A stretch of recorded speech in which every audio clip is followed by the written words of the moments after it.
So, hello everybody. Thank you for coming today to this presentation that I have entitled Kenbe a decolonial reading of resilience and coping with trauma in two Haitian American novels of the new millennium. Sorry. So, well, according to Shoshana Feldman, since the 20th century, a century of multifarious atrocities like the two world wars, the Holocaust, Vietnam War, totalitarian rules in different countries.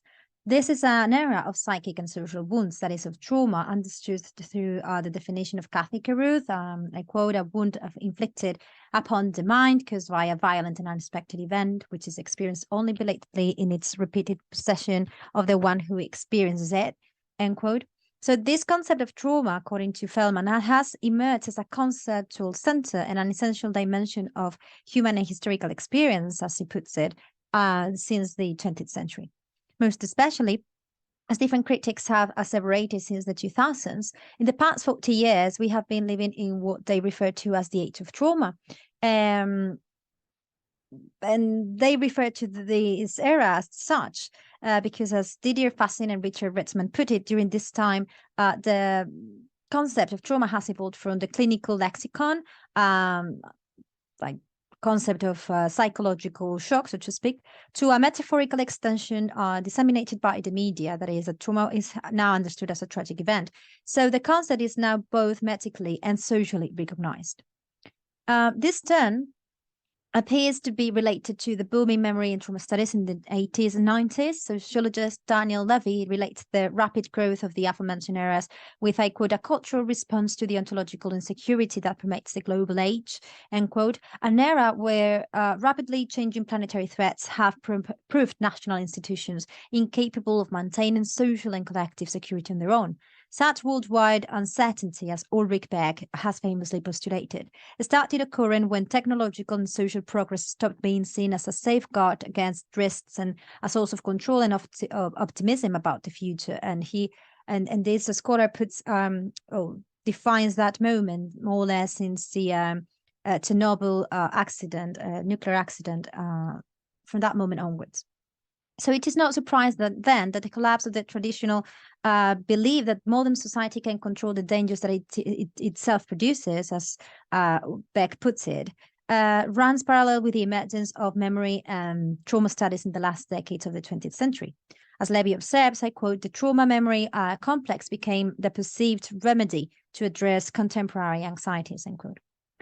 So following this line of thought, the first decades of the new millennium have borne witness to various crises and tragic events, which, on account of their global exposure through the media, have challenged humanity's ontological security to the extent that a perceived sense of crisis and trauma is now permanent.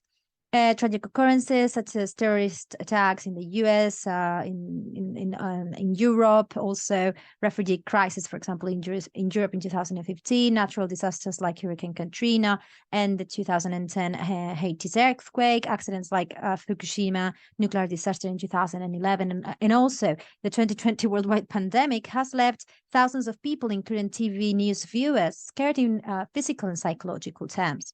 So my focus on these events does not imply that there are more disasters or that subjects are more traumatized today than ever before. However, the increased visibility of the psychic injury in the last 4 decades has raised global citizenship's awareness about the intrinsic vulnerability to the wound, or this has made trauma a key concept to characterize the new millennium. But perhaps, or precisely due to our awareness of the wound, of our own vulnerability, despite all the technological advances around us, as Michael Bassler argues, we are currently, I quote, witnessing a shift away from the trauma paradigm to a new post-trauma, one that manifests itself most strongly in the by now quite diverse and fuzzy concept of resilience, end quote. As this scholar explains, quoting the American Psychological Association, resilience can be defined as the, I quote, process of adapting well in the face of adversity, trauma, tragedy, threats, or significant sources of stress, end quote. However, as Bassler remarks, resilience, I quote again, is not an opposite to trauma or does not imply the end of trauma, end quote. Rather, according to the scholar, it should be conceptualized as a new approach to trauma, in the line of the latest reorientation of the trauma paradigm, which has moved towards a model that instead of focusing on the Western-centric psychoanalytic and aphoretic view of the inner wound as the one offered by classical trauma theory, now considers multifarious understandings and responses to the that inner wound without no longer discarding the possibility of recovery. Nonetheless, although Basler thinks that resilience might be understood as a new form of traumatic representation that does not posit the unrepresentability of its source, but instead highlights narrative possibility, as he puts it, it is important to highlight that resilience in literature, the field in which I do research, is not entirely new. As to say, O'Brien reminds us already in the 19th century, white authors from Charles Dickens to Victor Hugo penned stories, generally with children, about transformation through adversity. In addition, during the 20th century and first decades of the 21st century, a good deal of work spent by writers from non-Western and post-colonial communities have dealt with growth, change, or renewal, following usual cultural traumas related to post-coloniality. This was a way to demonstrate that these communities do not want to be eternal victims of colonialism, neocolonialism, or slavery, and that they are eager to fight back the dire effects of those institutions, or of those historical events and ongoing events. In any case, it is true that in the last years, researchers in the field of psychological resilience and narrative psychological studies have begun, I quote, to shed light on the important role of narration and storytelling as the central coping strategy of healing mechanism. So Basler argues that somehow the growing popularity of resilience thinking in the past few decades points, I quote, to an increasing awareness and conceptualization of life as complex, vulnerable, and fraught with risk, but that there is something, there is a way of getting out of that black hole, so to speak. But it is important to note, as he argues, that the resilience discourse now, it's global, but we don't have, it's important that we don't forget that when dealing with cultural forms of resilience from other countries, which is not European or American ones, scholars should be sensitive to the culturally specific traumas of those communities and how those groups deal with them. So, as the new decolonized directions in trauma theory have demonstrated, it is not only important to take into account the feasibility of traumatic working through, in contrast to previous models of trauma, but also that we as scholars look at individuals and communities' resilient capacity to sudden or historical ongoing violence through culturally specific ways in order to offer more global and responsible explorations of literature. This is something that Irene Visser has argued in different articles that you can find. You can find one in the references at the end of this presentation. So precisely, drawing on this lately and crucial shift in trauma theory and resilience theory, this paper aims to analyze the culturally specific forms of resilience and working through into novels written by two Haitian American authors, Roxane Gay and Yves Zaboy. Both narratives, Gay's Untamed State and Zaboy's American Street, revolved around two Haitian American women who more or less directly suffered the negative and even traumatic after effects of forced economic migration and the post-colonial situation of Haiti in the 21st century. As I will demonstrate briefly through a close reading of the text in the aforementioned narratives, both Gay and Zaboy highlight the possibility of resilience and healing for their psychologically and emotionally wounded second and first generation immigrant protagonists, respectively, and how these characters resort to Haitian forms of resilience and working through. So, okay. In the first case, Untamed State, Gay's debut novel, is a trauma narrative where psychic individual wounds coexist alongside collective and cultural ones related to Haiti's post-colonial colonial context, as I have explained elsewhere. You have this reference at the end of the presentation. A first-person narrative recounted by the protagonist herself, the novel revolves around Mireille Duval-Jameson, a Haitian-American lawyer kidnapped by a gang from the slums of Port-au-Prince.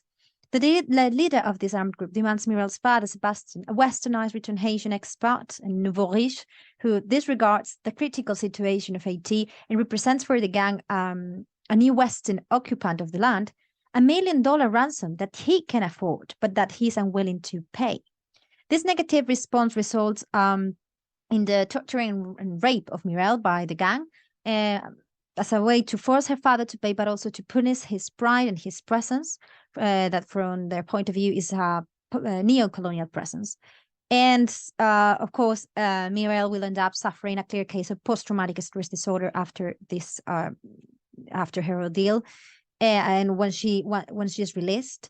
And the thing is that she will try to recover, and she will do that from that trauma, I mean, thanks to her own resilience and female bonding.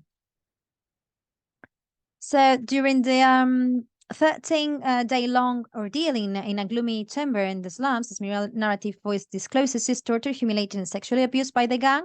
And this leads to a clear case of PTSD, in which we find symptoms such as terror, dissociation, loss of control, paranoia, hypervigilance, sleep disorders, and depression. And this is something that I have analyzed in this reference here that you can also find at the end of the presentation. But the important thing here for this, at least for this presentation today, is that the novel also portrays Mirel as a resilient and brave woman. Despite her ordeal with the Haitian gang and later on with her PTSD symptoms, Mirel struggles to repress her trauma or heal somehow in order to go back to her life. And at first, she flees Haiti and leaves behind her two perpetrators, the gangmen, but also the father who treated her as a bargaining chip.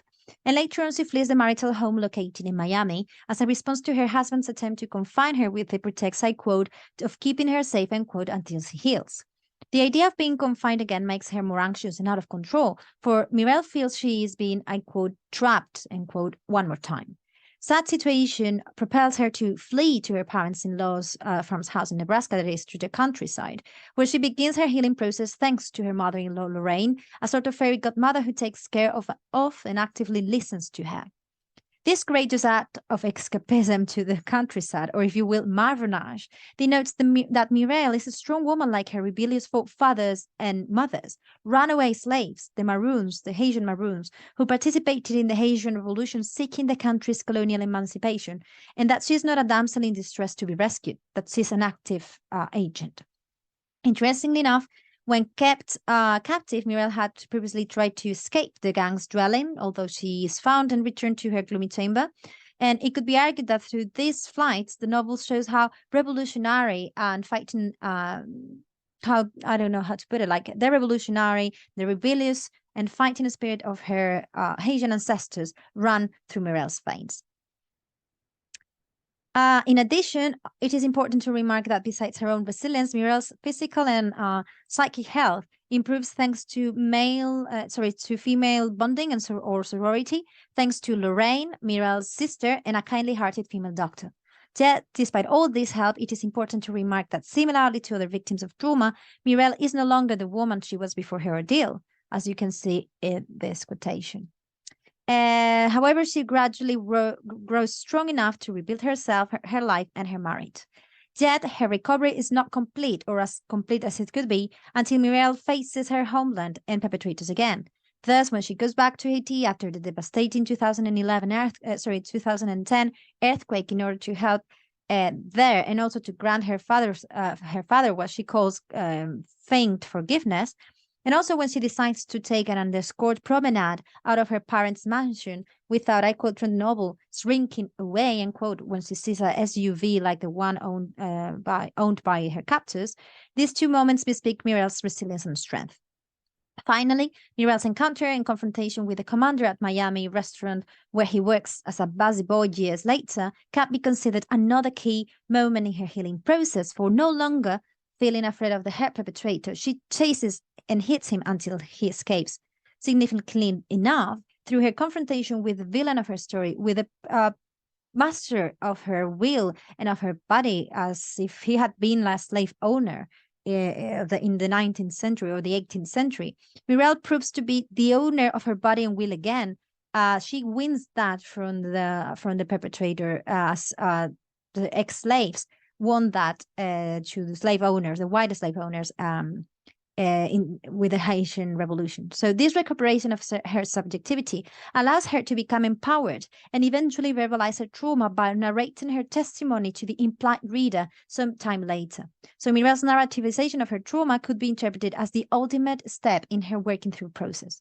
In sum, despite her PTSD, if one closely examines Mirel's post-traumatic decisions, it can be noticed that this woman, who epitomizes the traditional Haitian saying, Kenbe femme, stay strong, hold tight, that encapsulates the historical resistant and resilient nature of the people of Haiti, the first Black colony to become independent, is revealed as an instrument. Mirel is revealed as an instrument whereby the author shows that post-traumatic healing, albeit a difficult process, may be possible for women, Haitian women like Mirel.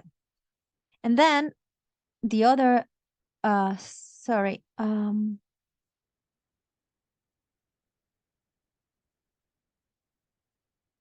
yeah, sorry.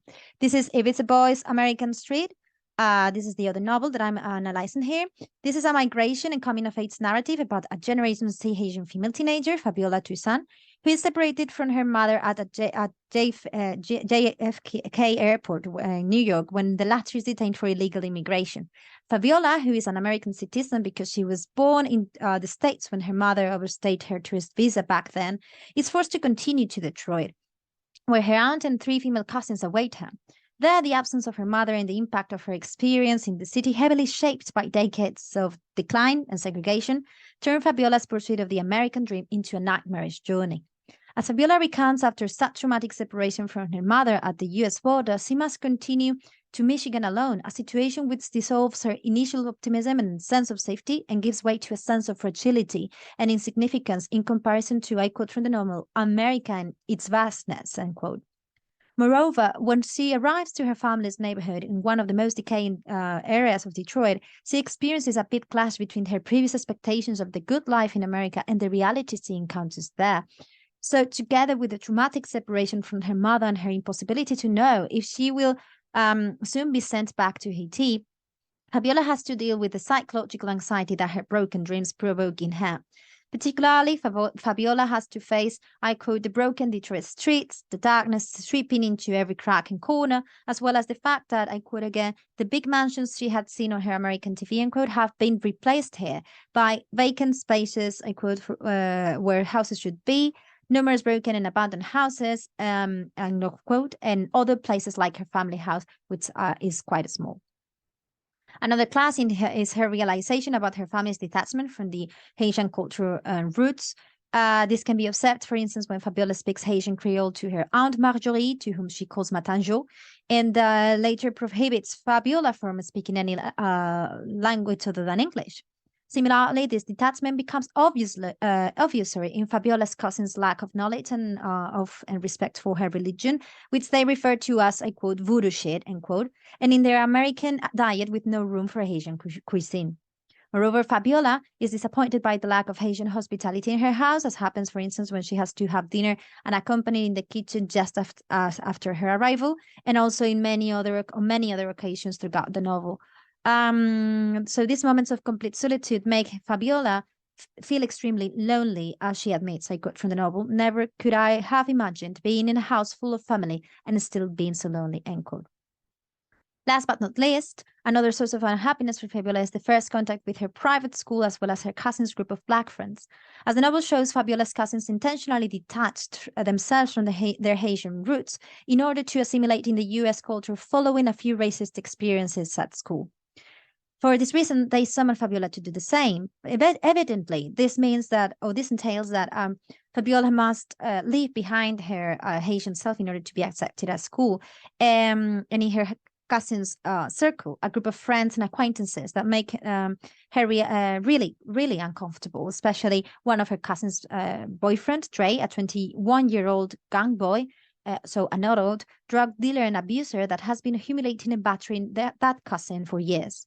Besides, she also goes through moments of confusion and shame with her marks at the new school, where a new education system unknown to her make her fail her assignments, something which never happened in Haiti.